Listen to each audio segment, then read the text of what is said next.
tugas sama apa namanya satunya lagi kuis itu 40%, kemudian UTS 30% dan UAS 30%. Nah, itu nanti kalau ada tugas, Anda alangkah baiknya harus mengumpulkan. Karena kalau 40%, kalau tugas Anda lengkap dan benar, itu untuk mendapat A itu gampang. Karena prosentasenya besar. Nah, kemudian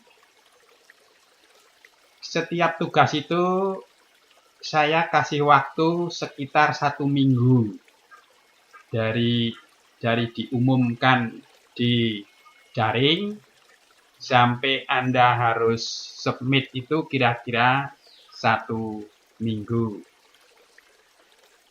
Nah, 1 minggu itu saya harap ketika Anda selesai duluan atau lebih awal, belum sampai batas akhir pengumpulan, itu segera submit. Siapa tahu kalau dekat-dekat batas submit, ketika Anda submit internetnya rusak, atau jaringannya tidak bagus, atau daring sedang down. Nah, sehingga Anda tidak bisa submit. Dan submitnya itu hanya bisa melalui daring. Saya tidak mau lewat HP WA atau lewat email karena tidak terikot langsung. Kalau di daring itu terikot langsung dan nilainya juga langsung terikot di daring itu. Jadi saya mohon Anda nanti tidak terlambat, Anda rajin mengumpulkan dan ada waktu 1 minggu itu misalkan Anda ngerjakan untuk 3 hari atau 4 hari. Nah, itu supaya Anda pekerjaannya benar, itu lebih baik kerjasama dengan teman-temannya. Ya, di rumah diskusi. Ya, diskusi. Tapi jangan minta kopian saja dari teman, kasihan. Sama-sama bekerja. Sama-sama diskusi. Ini nomor 1 gimana, nomor 2 bagaimana. Jadi harapan saya dalam waktu 1 minggu itu Anda harus submit dan benar. Itu kira-kira ya. Jadi terus kalau bagaimana Pak, terpaksa sekali tidak bisa submit. Nah, kalau tidak bisa submit, itu Anda tidak perlu minta maaf kepada saya karena Anda tidak salah. Jadi kayak yang dulu-dulu itu ada mahasiswa minta maaf ke saya karena terlambat submit. Saya bilang, wah Anda tidak perlu minta maaf ke saya karena Anda tidak bersalah. Yang perlu dimintain maaf justru yang memberikan dana atau orang tua. Nah, jadi Anda sudah dikasih kepercayaan sama orang tua, ya harus digunakan sebaik-baiknya. Harus dilaksanakan sebaik-baiknya, jangan sampai terlambat. Ya kan? Itu yang terpenting. Karena kalau terlambat terus, wah, Anda nanti jadi anak durhaka, ya kan? Mahasiswa durhaka, wah kan jelek sekali. Jadi, iya harapan saya begitu. Anda jangan sampai menjadi mahasiswa durhaka terhadap orang tua. Oke, kira-kira itu perjanjiannya, perjanjian awal. Kemudian kita coba masuk ke ini mana tadi ya? Kok menghilang ininya? Oh ini ya. Ini tidak kelihatan apa kelihatan? Kelihatan ya? Ya. Kita masuk ke statika fluida. Apakah di antara Anda ada yang sudah tahu apa artinya fluida statik itu? Nah, kira-kira salah enggak apa-apa. Siapa tahu Anda sudah tahu. Kalau ada yang tahu silahkan berkomentar. Zamannya zaman merdeka belajar, jadi mahasiswa banyak komentar kan gitu. Iya enggak? Ada yang sudah tahu? Belum ya? Loh, kok sepi nih? Oh ya, saya kira pada meninggalkan saya kok sepi. Kita lihat dulu ya. Oke, fluida statik. Statik itu artinya adalah diam. Yaitu fluida yang diam atau fluida yang tidak bergerak, tidak mengalir. Contohnya ya di bak mandi, di ember, di danau, di laut. Walaupun di laut sebetulnya mengalir, tapi kalau kita lihat anggap sebagai kayak bak atau kayak ember, dia tidak mengalir. Tidak seperti sungai, kalau sungai kan mengalirnya jelas. Kemudian tidak seperti aliran air dalam pipa, itu bukanlah fluida statik. Kalau fluida statik adalah fluida yang tidak bergerak atau tidak mengalir. Maka yang ada hanyalah gaya-gaya statik. Lalu apa isinya mekanika fluida di fluida statik ini adalah ini. Ada hidrostatika, ada hukum Pascal, ada hukum Archimedes, ada manometer, ada benda tercelup, ada buoyancy. Buoyancy ini adalah gaya apung. Jadi buoyancy ini adalah gaya apung. Sedangkan fluida yang mengalami percepatan, nah ini fluidanya adalah tidak bergerak, tetap di dalam wadah. Kemudian wadahnya yang digerakkan dengan percepatan tertentu. Atau kalau dalam tabung, kalau tidak diseret, itu misalkan diputar. Nah, itu juga namanya fluida yang mengalami percepatan. Ya, kita masuk ke hukum pokok hidrostatika. Ini hukum pokok hidrostatika. Bahwa titik yang terletak pada bidang datar yang sama di dalam zat cair yang sejenis, maka akan memiliki tekanan atau tekanan mutlak yang sama. Jadi persamaannya ini. Jadi kalau Anda menyelam di bak begini, kemudian ini titik A, kemudian ini titik B.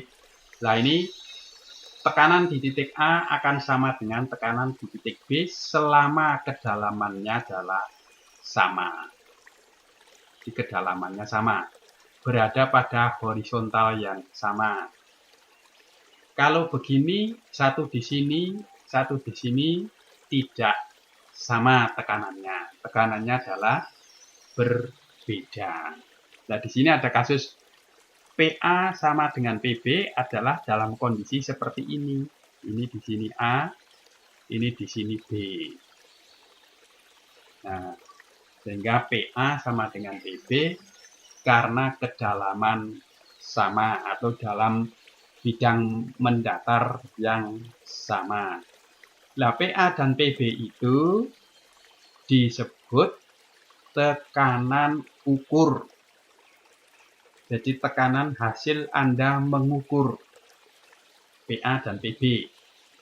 Lalu kalau yang P itu, P sama dengan P0 plus rho GH itu, P-nya adalah tekanan absolut. Yang ini. Yang ini tekanan absolut. PA sama dengan PB itu rumusnya sama dengan rho GH. Jadi PA ya, PA atau PB rumusnya adalah rho G, dan H. Rho GH. Ini adalah tekanan ukur yang Anda dapatkan jika Anda mengetahui kedalamannya. Contoh, misalkan Anda menyelam dalam bendungan atau danau air tawar. Anda menyelam dalam kedalaman 2 meter. Kemudian massa jenis dari air di danau itu adalah 1000. Maka berapakah tekanan yang Anda alami? Nah, jadi kira-kira sama dengan PA sama dengan Rho GH. Rho-nya tadi 1000. Rho-nya 1000 dikalikan dengan 9,81 dikalikan dengan kedalamannya 2 meter.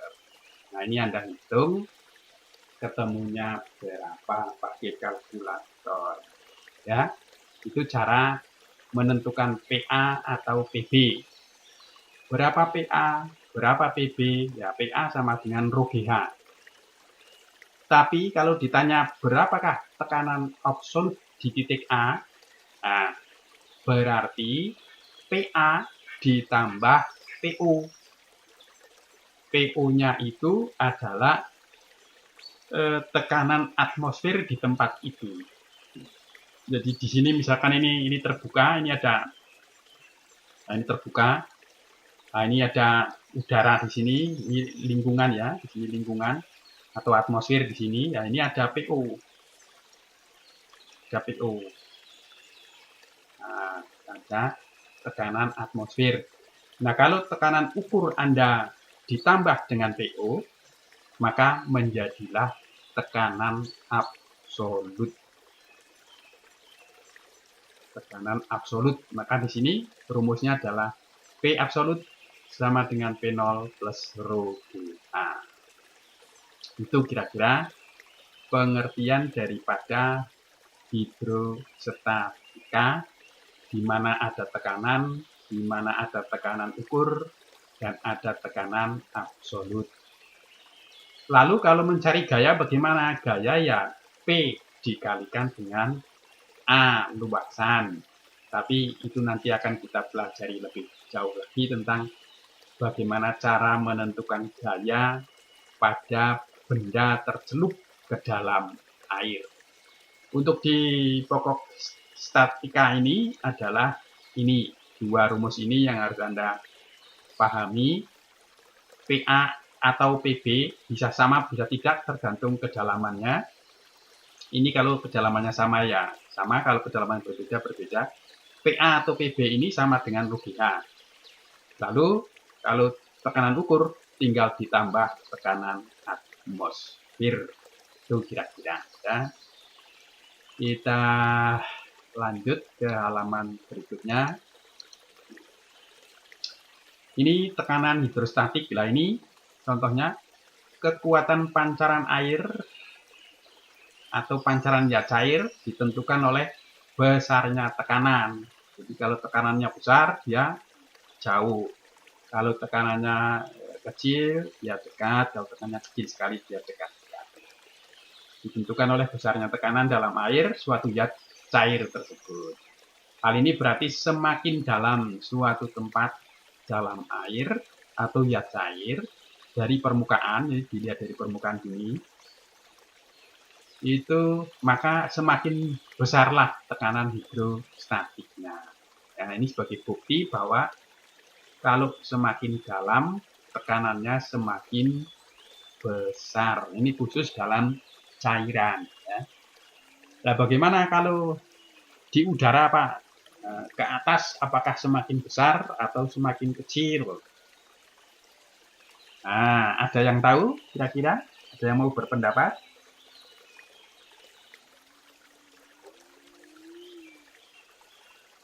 Ndik Nara?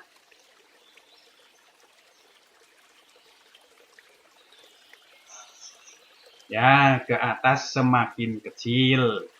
Mengapa semakin kecil? Karena densitas atau rho atau massa jenis semakin berkurang.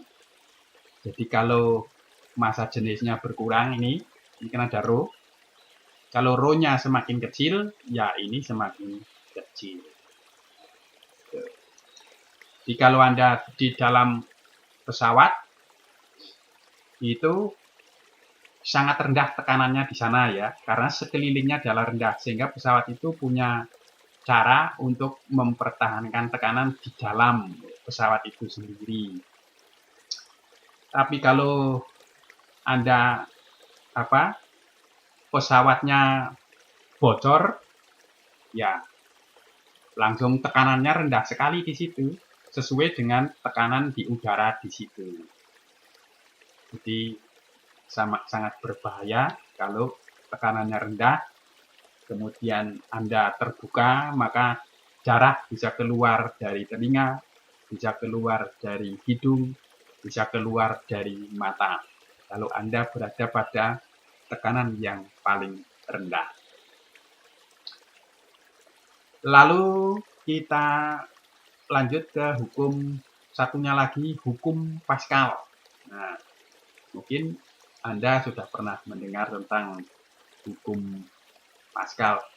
Ketika Anda memeras ujung kantong plastik berisi air yang memiliki banyak lubang, air memancar dari setiap lubang dengan sama kuatnya. Nah, kalau Anda mempunyai plastik diisi air, kemudian dilubangi sama-sama besarnya, secara serentak, kemudian ditekan, itu akan keluar semua sama besar. Itu menurut hukum Pascal. Tekanan yang diberikan pada zat cair dalam ruang tertutup diteruskan sama besar ke segala arah. Itu hukum Pascal. Ya, Anda ingat-ingat atau bisa Anda cari di internet ini. Cari di internet bunyi hukum Pascal dan persamaan hukum Pascal, nanti akan Anda dapatkan di sana. Oh ya, satu hal yang perlu saya informasikan, karena mengimplementasikan Merdeka Belajar, maka nanti akan ada tugas yang bersifat kasuistik, kasus, dan juga tugas proyek. Nah, tugas kasus dan proyek ini nanti kita bagi kelompok-kelompok, kemudian ada tugasnya apa di situ, kemudian Anda harus mencari sendiri referensi, mencari sumber-sumbernya, mencari materinya, kemudian Anda setelah mendapat segala macam informasi, materi, dan lain sebagainya, mencoba menyelesaikan tugas tersebut. Nah, ini agak berbeda sedikit dari sebelumnya, karena sebelumnya adalah tidak ada yang disebut dengan Merdeka Belajar. Nah, sekarang ada itu. Jadi di sini nanti akan nampak kreativitas Anda, akan nampak keaktifan Anda, dan akan nampak usaha Anda. Apakah Anda berusaha atau tidak, itu akan ketahuan dari situ. Kita lanjut ke ini. Ini setiap titik yang terletak pada bidang datar. Ini tadi sebetulnya ya, titik yang terletak pada bidang datar di dalam suatu zat cair memiliki tekanan hidrostatik yang sama ya. Dan ini sudah disinggung tadi, pada kedalaman yang sama punya tekanan yang sama. Kita ke berikutnya, dongkrak. Nah, ini dongkrak hidrolik. Prinsip kerjanya adalah kalau sini ditekan pakai F1 turun, maka fluida ini akan mendorong ke sana F2, atau sebaliknya F2 ditekan turun, maka torak ini akan naik ke sana dan sebagainya. Ini isinya adalah cairan. Ini adalah dongkrak mobil seumpama. bisa berisi cairan atau ada yang berisi udara, ada yang berisi cairan, ada yang berisi udara, ada yang berisi minyak dan lain sebagainya. Ini prinsipnya adalah bahwa P di sini di semua ini asumsinya adalah tidak tinggi sekali, enggak ya, bukan bendungan, enggak. Anda melihat dongkrak itu kan kecil sekali, sehingga tekanan di dalam sini, ini sama. Jadi tekanan di sini akan sama dengan tekanan di sini. Nah, tetapi tekanannya sama, gayanya belum tentu sama. Gayanya akan berbeda jika luasannya ini berbeda. Karena gaya adalah sama dengan tekanan dikalikan dengan luasan. Tekanannya sama, luasannya berbeda, maka gayanya berbeda. Itu kira-kira dongkrak hidrolik. Kemudian kita sini ya, masih dongkrak hidrolik ini memiliki dua kaki satu dan kaki dua yang masing-masing diberi pengisap. Pengisap satu memiliki luas penampang A1 kecil dan pengisap 2 memiliki luas penampang A2 besar ya. Bisa zat cair atau oli atau minyak atau udara juga bisa. Kita ke berikutnya. Ini tadi sudah saya singgung ya, jika pengisap 1 atau di torak 1 Anda tekan dengan daya F1, maka zat cair akan menekan pengisap 1 ke bawah dengan gaya dengan tekanan PA ini, dengan tekanan PA1, sehingga terjadi keseimbangan pada pengisap 1 dan berlaku PA1 sama dengan F1 dibagi A1, atau tadi sudah saya katakan F sama dengan P kali A ya. Sama dengan P kita kalikan A. Nah, jadi sesuai dengan hukum Pascal bahwa tekanan pada zat cair dalam ruang tertutup akan diteruskan sama besar ke segala arah. Nah, ini rumusnya mudah-mudahan ada berikutnya, rumus yang lebih komplit. Ya, ini. Maka pada pengisap 2 ya akan sama, PA2 sama dengan F2 dibagi A2. Karena tekanan ke segala arah sama, maka PA1 sama dengan PA2. Maka F1 per A1 sama dengan F2 per A2. Atau kalau mencari F2, Anda tinggal membalikkan saja A2 dibagi A1 kali F1. Kalau F2 sudah diketahui, F1 yang ditanya, ya berarti A1 dibagi A2 kali F2. Kira-kira begitu. Sampai di sini ada pertanyaan, silakan. Kalau ada. Kalau tidak ada ya lanjut. Masih gampang soalnya. Kita lanjut ke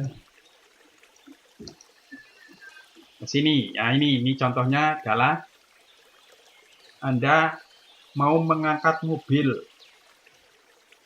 Tuh, ada di yang sebelah adalah pengangkat mobil. Yang F1 itu yang kita tekan supaya mobilnya bisa naik. Maka kalau mencari F2 ya sama dengan F1 dibagi A1 dikalikan A2. Kita coba latihan. Misalkan F1 100 kilonewton. 100 kilonewton dengan A1 sama dengan misalkan 0, berapa ya? 0,3 meter persegi. Kemudian A2 sama dengan misalkan 1 meter persegi. Lalu berapa F2? Ya. Oke. Itu F2-nya Anda hitung, coba seperti apa hasilnya.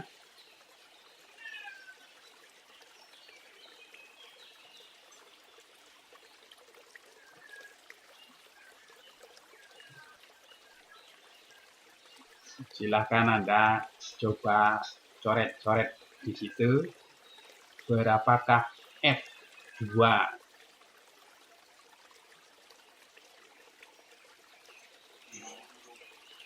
30.000. Ya, kita 100.000 atau 100K dibagi 0,3 ya. Berarti menjadi 1000K dibagi 3, ya sekitar 30-an. Ya hitung lagi nanti dah ya. Ya kira-kira seperti itu cara mencari F2 kalau F1 sudah tahu. Kita lanjut.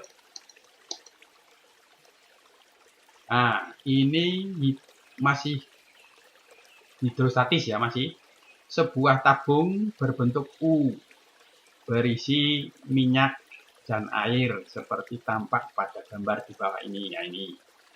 Jadi yang ini adalah minyak, yang ini adalah air nih, ini air semua. Ini batasnya mana? Oh, batasnya sini ya. Ya, ini air, ini minyak. Ya. Keterangan di situ ada rho, massa jenis minyak, massa jenis air, tinggi kolom minyak, tinggi kolom air. Nah, kalau pada kondisi A dan B ini Anda perhatikan, ini ketinggiannya sama. Maka Anda langsung membuat tulisan PA sama dengan PB kalau kedudukannya sama. Kalau tingginya berbeda, jangan sekali-kali Anda menuliskan PA sama dengan PB karena hasilnya adalah berbeda. Nah, PA tadi sama dengan rho GH untuk air. Untuk minyak. Yang PB adalah rho GH juga tapi untuk air. Sehingga di sini G-nya sama, G-nya dihilangkan menjadi rho minyak. Ini kelihatan apa enggak ya dari situ ya? Rho minyak dikalikan HA itu ini tinggi minyaknya sama dengan rho air HB. HB itu tinggi air, sehingga rho air dapat dihitung sama dengan HA dibagi HB dikali rho minyak. Itu kira-kira cara, misalkan salah satu sifatnya diketahui, yang satu ya cair lainnya belum diketahui, maka bisa dihitung. Ini misalkan rho airnya yang sudah tahu, kemudian rho minyaknya belum tahu. Rho minyak dicari pakai rumus ini. Jadi gampang, itu hanya kali bagi saja. Kita lanjut ke ini contoh dongkrak hidrolik. Ini mudah-mudahan kalau saya slide show kelihatan enggak ya?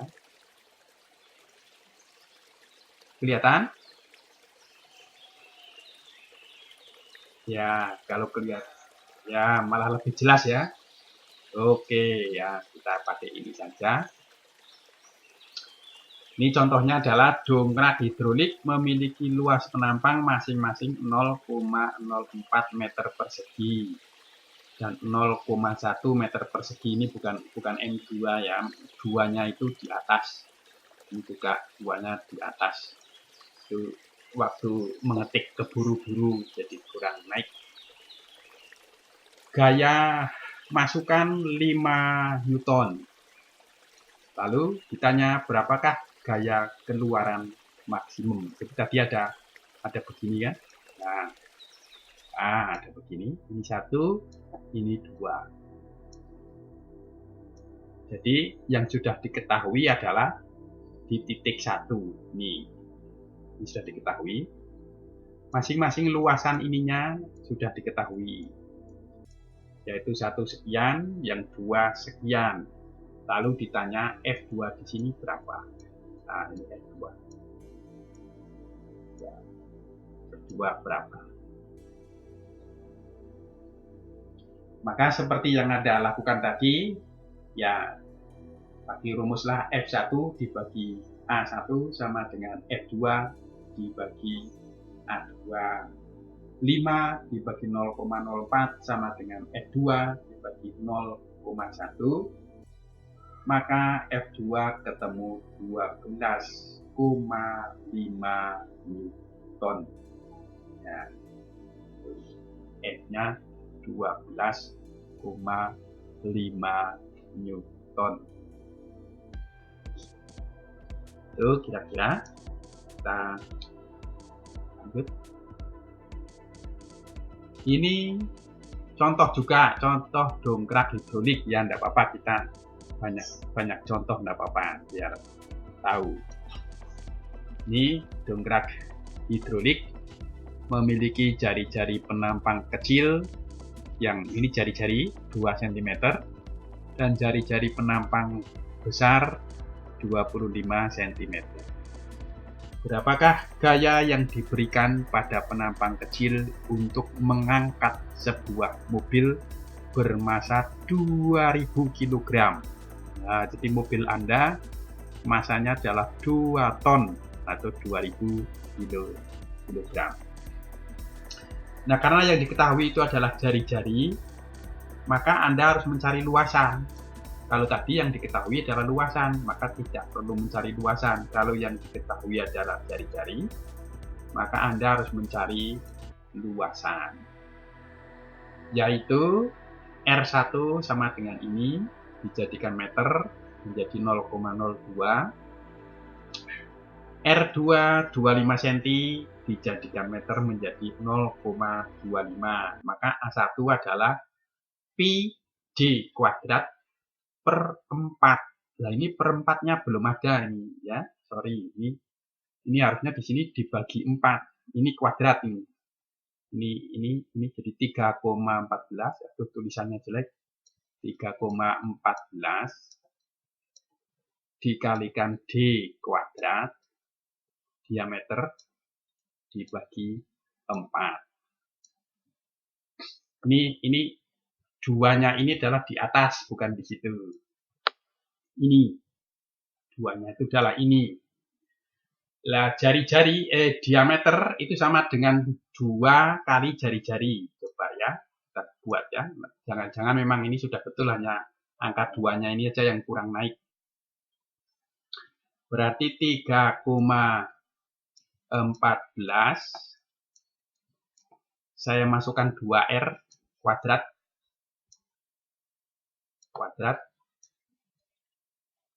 dibagi 4. Oh, ini 4 hilang ya, berarti sama ya dengan 3,14 R kuadrat. Ya. Jadi yang ini sudah betul, hanya angka 2-nya ini kuadrat, bukan kali. Kalau ini kan seperti kali. Ini kuadrat, jadi di atas. Nah, Sida boleh hitung pakai kalkulator, apakah hasilnya sama atau tidak. Ini juga sama ini, 2-nya ini adalah pangkat. Ini 2-nya pangkat, bukan kali 2, tapi pangkat 2. Jadi 0,25 kuadrat atau pi R kuadrat. Ya, itu sama saja ya. Jadi A1 atau A2 itu A sama dengan Pi kali R kuadrat. Ya, R kuadrat. Lalu setelah ketemu A, lalu mencari gaya 2. Gaya 2 diketahui dari mana? Dari massa mobil. Massa mobil dikalikan gravitasi, yaitu 2000 ini diperoleh dari sini, massa mobil ini dikalikan gravitasi menjadilah gaya 2 sebesar itu. Nah, lalu gaya 1 harus berapa? Anda harus menekan gaya 1 ini berapa besarnya? Ya pakailah rumus ini, karena yang F2 sudah tahu, A1 sudah tahu, A2 sudah tahu. Maka F1 sama dengan F2 per A2 kalikan A1, diperolehlah ini hasilnya. Nah, tuh. Jadi gaya yang diberikan pada penampang kecil untuk mengangkat sebuah mobil bermassa 2 ton sebesar ini. Ya, gampang ya, kita lanjut, gampang. Ini hukum Archimedes. Ini kok hanya seperti ini, ada benang, ada batu, ada batu. Kita lihat dulu apa maksudnya di situ. Ada gelas, ada benang, ada batu, ada air. Kita lihat dulu. Jika suatu benda yang dicelupkan dalam suatu zat cair mendapat gaya ke atas. Oh, itu maksudnya. Jadi ada benang, kita cemplungkan ke air, dia akan di atas ya, terapung. Kalau batu kita cemplungkan ke air, maka akan tenggelam. Kalau Anda dicemplungkan ke air, mungkin bisa tenggelam kalau yang tidak bisa renang. Kalau yang bisa renang ya tentu mengambang. Tapi kalau yang tidak bisa berenang langsung plung lep. Begitu Anda masuk langsung tenggelam. Ya. Mudah-mudahan anak mesin bisa renang semua sehingga tidak tenggelam. Ini kita coba lihat ini. Sebagai gaya ke atas itu disebut dengan gaya apung, yaitu suatu gaya ke atas yang dikerjakan oleh zat cair pada benda itu. Munculnya gaya apung adalah konsekuensi dari tekanan zat cair yang meningkat dengan kedalaman. Nah, jadi tadi kan sudah diceritakan kalau semakin dalam itu tekanannya semakin besar. Maka gaya apungnya ini juga semakin besar. Dengan demikian berlaku rumusnya adalah ini.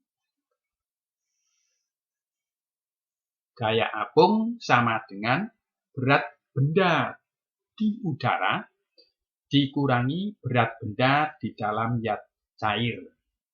Jadi maksudnya kalau Anda mempunyai kotak ditimbang di udara 2 kilo, kemudian ditimbang sambil dimasukkan ke dalam air menjadi 1 kilo, maka gaya apungnya adalah 1 kilo.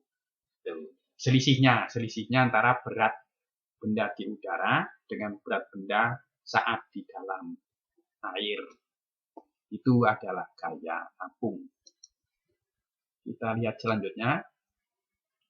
Rumus Archimedes, ini sebuah benda yang tercelup sebagian atau seluruhnya, sebuah benda yang tercelup sebagian atau seluruhnya ke dalam zat cair atau zat cair lain akan mengalami gaya ke atas yang besarnya sama dengan berat zat cair yang dipindahkan. Jadi maksudnya begini, ini kalau ini ada air, kemudian Anda memasukkan kotak begini, nah ini sebagian di atas, sebagian di bawah, maka berat ini mengalami gaya ke atas yang besarnya sama dengan berat zat cair yang dipindahkan. Jadi gaya ke atasnya ini akan sama dengan berat ini. Nah, berat zat cair yang didesak oleh benda ini. Nah, ini gaya zat cair ini bagaimana? Seberapa besarnya? Ya, volume di sini dikalikan dengan gravitasi. Ya, itu apa namanya? Sama dengan ini, gaya ke atas sama dengan berat zat cair yang dipindahkan. FA sama dengan WBF. Loh, ini gambarnya kok tidak ada ya. Loh, pokoknya WBF adalah berat zat cair yang dipindahkan. FA gaya ke atas sama dengan berat zat cair yang dipindahkan. Tuh.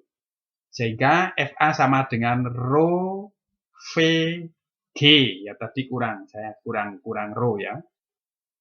Sehingga gaya ke atas sama dengan rho kita kalikan G, kita kalikan volume. Ini bukan volume keseluruhan ya, ini volume yang ini saja, volume yang tercelup ke dalam air. Tapi kalau dia misalkan melayang begini ya berarti semuanya, volume semuanya ini volume semuanya. Kalau terapung seperti ini, sebagian di atas air, sebagian tenggelam, lah volumenya yang dipakai volume ini. Jangan volume total, kalau volume total menjadi keliru. Jadi, kemudian rho-nya ini bukan rho kotak ini, tetapi massa jenis fluida rho air. Rho fluidanya kalau dia minyak, ya di sini minyak, kalau air, ya air. G kan gravitasi sama ya. V-nya ya volume yang tercelup. Ini tercelup atau yang masuk ke air. Tercelup. Ya, ini saya belum punya apa namanya?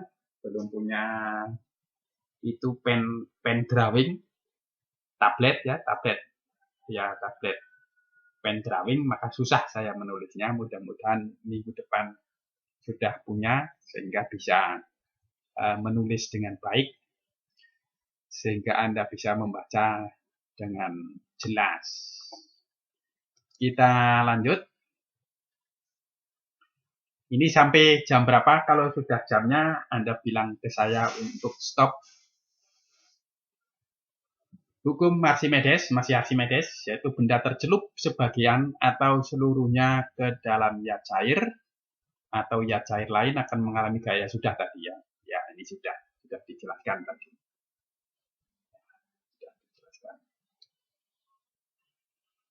Ini sebuah benda dikatakan, nah ini apa tenggelam, apa terapung, apa melayang. Ini sebuah benda dikatakan tenggelam jika benda tersebut tercelup seluruhnya dan berada di dasar suatu zat cair. Ini dasar. Kalau seperti ini adalah dikatakan tenggelam. Ya, kalau dia berada di dasar kolam. Kalau dia berada di tengah-tengah sini, atau di mana saja, pokoknya tidak sampai menyentuh dasar, tapi tidak di atas, maka disebut apa kira-kira? Siapa yang tahu? Kenapa? Ya, melayang. Nah, kita sebut melayang kalau di tengah-tengah. Kalau sebagian atau seluruhnya di atas, terapung ya. Itulah ada terapung, ada melayang, dan ada tenggelam. Syarat sebuah benda itu terapung jika massa jenisnya lebih kecil dari massa jenis cairan atau massa jenis air. Tergantung kolamnya Anda diisi minyak atau air. Kemudian benda itu melayang kalau massa jenisnya benda tersebut sama dengan massa jenis cairannya. Kemudian kalau dia tenggelam, massa jenis benda tersebut lebih besar daripada massa jenis cairannya. Itu syarat-syarat menjadi terapung, melayang, atau tenggelam. Kita lihat ke berikutnya. Wah, ini melayang ya. Tadi sudah tenggelam. Persamaan yang digunakan adalah ini. Ya, ini massa jenis benda rho B, rho F. Oh, ini kayaknya kebalik ini. Rho F itu massa zat cair. Harusnya kalau tenggelam itu rho B-nya lebih besar daripada, oh ini betul ya, rho B lebih besar daripada rho F. Ya, betul. Ya, ini kalau tenggelam persamaannya adalah ini. Ya, ini. Kalau melayang persamaannya ini sama tadi ya, maka rho F sama dengan rho B. Kemudian kalau terapung, ini masih terapung apa-apa ini kok di sini. Coba berikutnya. Nah, terapung ini seharusnya rho F-nya lebih besar daripada ya betul, ini rho F lebih besar daripada rho B. Sudah betul. Itulah terapung. Ya. Jadi sebuah benda dikatakan terapung jika benda tersebut tercelup sebagian di dalam zat cair dan syaratnya adalah ini. Rho benda lebih kecil dari rho fluida atau rho cairannya. Atau rho cairannya lebih besar dari rho benda. Ada yang masih ingat apa satuan massa jenis? Ya, rho massa jenis. Siapa yang masih ingat? Satuan massa jenis. Dulu Anda ikut fisika kelas apa? Kelas saya apa?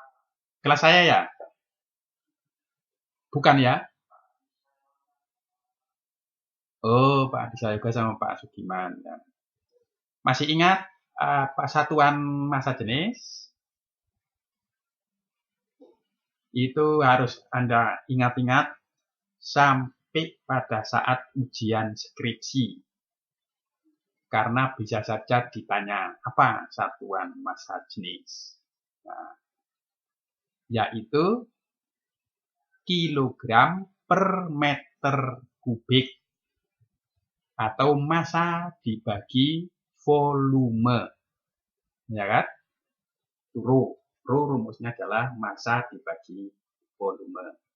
Ini rho yang begini sama dengan M massa dibagi volume. Sudah pernah melihat beginian? Atau baru kali ini? Kalau baru kali ini mungkin dulu kelewatan. Mungkin saat diajarkan dulu kelewatan. Maka ini satuannya adalah kilogram. Yang ini kilogram. Yang ini adalah meter kubik.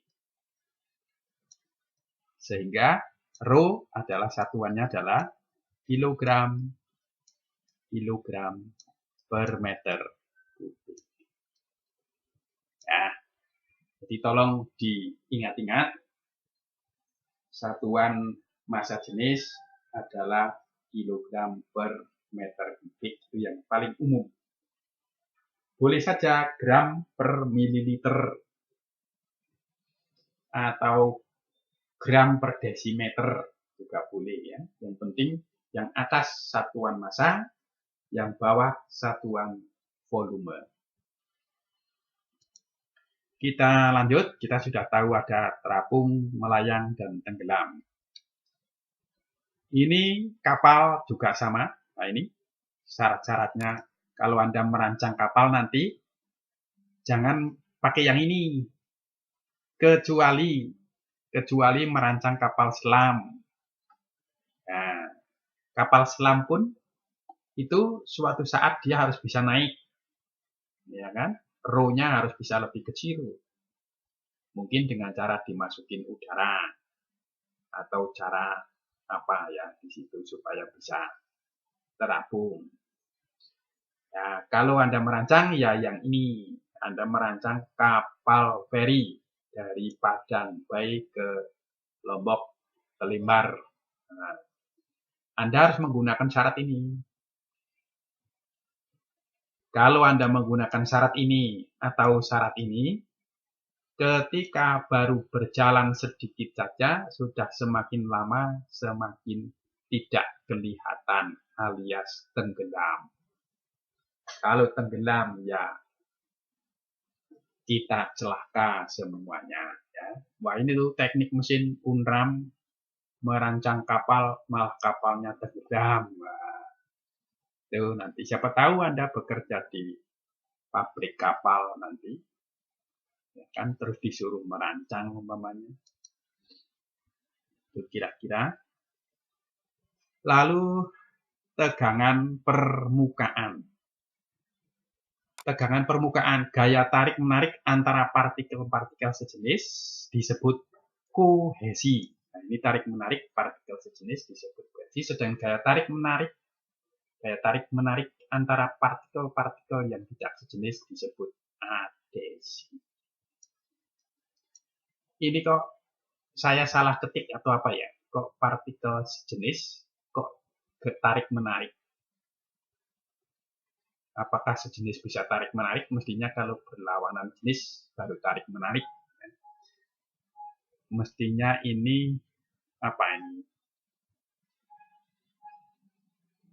Ya, ini ada sesuatu yang keliru. Kalau partikel-partikel yang tidak sejenis tarik-menarik itu mungkin berarti ini adalah tolak-menolak.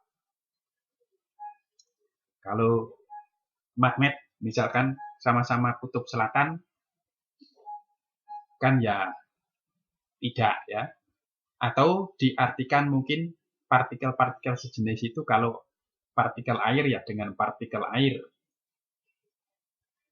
Kalau yang tidak sejenis misalkan partikel air dengan partikel udara. Nah, mungkin diartikan seperti itu ya, tapi kita lihat dulu nanti seperti apa. Ya partikel dalam ya cair ditarik oleh gaya yang sama. Oh ya ini berarti partikel sama itu artinya bukan partikel positif negatif, tetapi partikel sama-sama dari bahan yang sama. Misalkan ini ya cair, ya cair. Semua partikel ya cair ini. Tiap partikel dalamnya cair ditarik oleh gaya yang sama besar ke segala arah oleh partikel-partikel di dekatnya. Sehingga resultan gaya yang bekerja pada partikel sama dengan 0. Jadi dianggap partikel, misalkan ada partikel 1, ada partikel 2, ada partikel 3, ini saling tarik-menarik, maka resultan gayanya adalah sama dengan 0. Kalau sama dengan 0 berarti dalam kondisi seimbang, dia akan tetap di situ. Tetapi kalau resultannya tidak sama dengan 0, maka akan bergerak kemana ada gaya, sisa gaya. Misalkan gayanya sisa ke sana, ya maka dia akan bergerak ke sana. Yang sisa ke sini, ya geraknya ke sana dan seterusnya. Jadi maksudnya partikel-partikel sejenis ini partikel yang sama materialnya. Ya. Kita lanjut. Contoh soal. Nah, Anda memiliki kotak ukuran sekian. Kotak tersebut memiliki massa 3000. Lalu tentukan massa jenis kotak tersebut. Yang B, berat jenis kotak tersebut. Yang C, apakah kotak tersebut akan tenggelam atau melayang atau terapung jika dimasukkan ke dalam kolam yang berisi air dengan massa jenis 1000 kg per meter kubik. Ya, silakan kalau Anda mau mencoba dulu, nanti hasilnya kita cocokkan. Anda boleh coret-coret di situ. Saya sih tidak lihat apakah Anda coret-coret duluan juga tidak apa-apa kan. Saya akan tidak lihat Anda. Apakah Anda coret-coret atau tidak tahu. Coba misalkan kalau Anda mencoba ngetes diri sendiri Anda, nanti hasilnya kita cocokkan.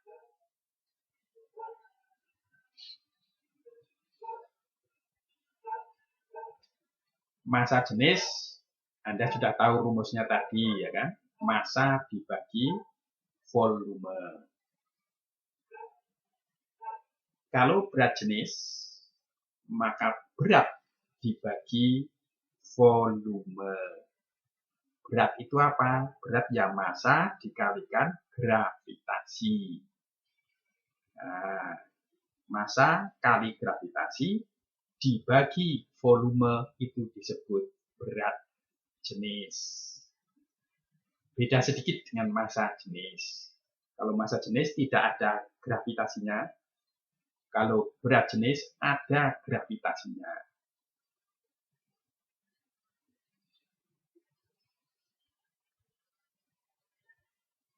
Saya tak sambil minum dulu, sudah haus.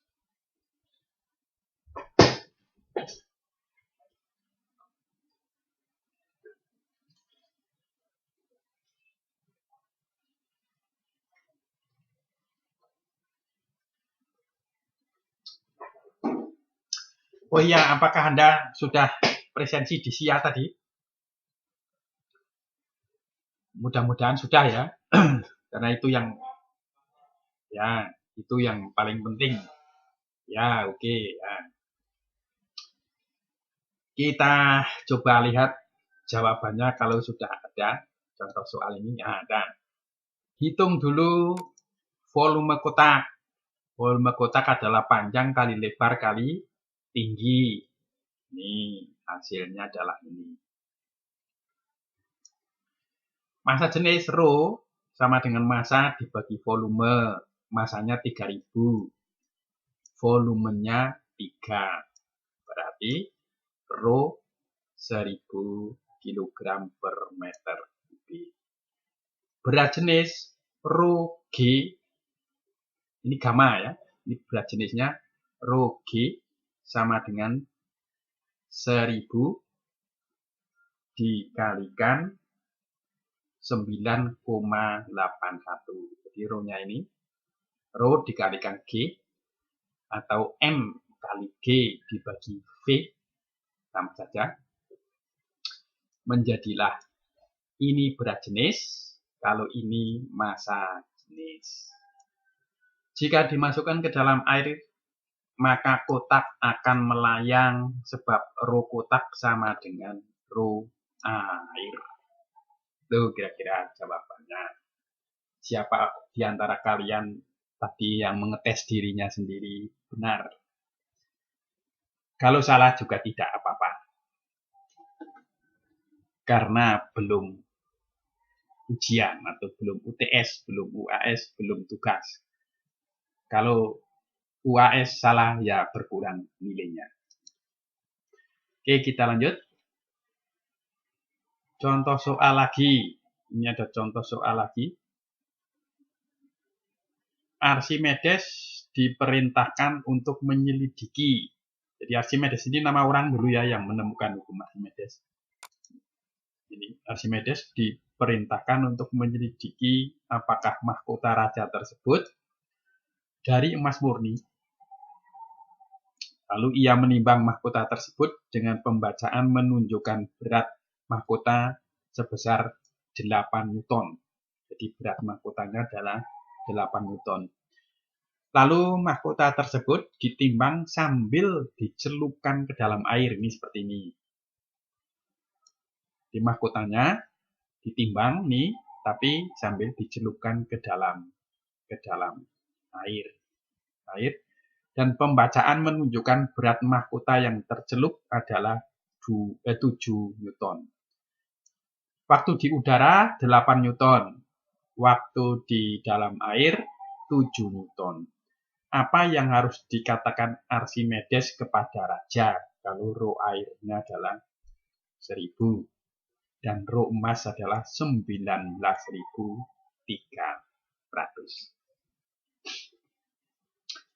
Kita lihat dulu ke bawah apa jawabannya. Nah, Pertama-tama perlu diketahui besar gaya apungnya dulu. Gaya apung tadi adalah selisih, ya kan? Selisih berat benda di udara dengan berat benda di dalam air. Tadi definisinya kan begitu. Ini berat di udara dikurangi berat di dalam air. Selisihnya adalah 1 Newton. Kemudian dapat dicari massa jenis mahkota tersebut, yaitu rho benda dibagi rho air sama dengan W benda dibagi B. B-nya adalah ini. B-nya 1 ini. Jadi rho benda, berarti rho emasnya ya. Rho emasnya, rho benda dibagi rho air sama dengan berat benda dibagi B. Dibagi gaya apung. Ini tadi selisihnya kan disebut gaya apung. Maka rho benda sama dengan ini. Berat benda dikalikan rho air dibagi gaya apung. Menghasilkan 8.000 kg per meter kubik. Itu rho emasnya. Jadi massa jenis mahkota raja didapat sebesar di mana jika mahkota tersebut terbuat dari emas murni, seharusnya memiliki massa jenis sekian. Nah, tetapi dia massa jenisnya sekian. Oleh karena itu, Archimedes harus membuktikan kepada raja bahwa mahkota tersebut tidak terbuat dari emas murni. Nah, itu cara mengetahui. Kalau di tukang emas yang jual kalung, jual itu kan sudah ada caranya sendiri ya. Tapi kalau ini Anda tidak punya cara yang orang emas itu, yang orang jual emas, toko emas itu, Anda bisa dengan cara begini. Anda timbang di udara, timbang di air, lalu menggunakan rumus ini, menggunakan rumus gaya apung, kemudian menggunakan rumus mencari rho benda. Nah, maka Archimedes mengatakan itu tidak asli. Kita lihat selanjutnya apa ini. Nah, tekanan fungsi posisi. Tapi ini karena sudah 1 jam, kita pertemuan pertama, ya kita cukupkan dulu sini sebagai pemanasan. Kita mulai lagi minggu depan, ya. Kita cukup segini dulu. Kalau ada pertanyaan lebih jauh, boleh lewat HP, boleh lewat email, tetapi untuk submit tugas, submit kuis, submit UTS dan UAS harus lewat daring. Saya akhiri sekian dulu. Terima kasih dan sampai ketemu minggu depan. Kalau ada pertanyaan boleh tanya. Kalau tidak ada, kita ketemu minggu depan.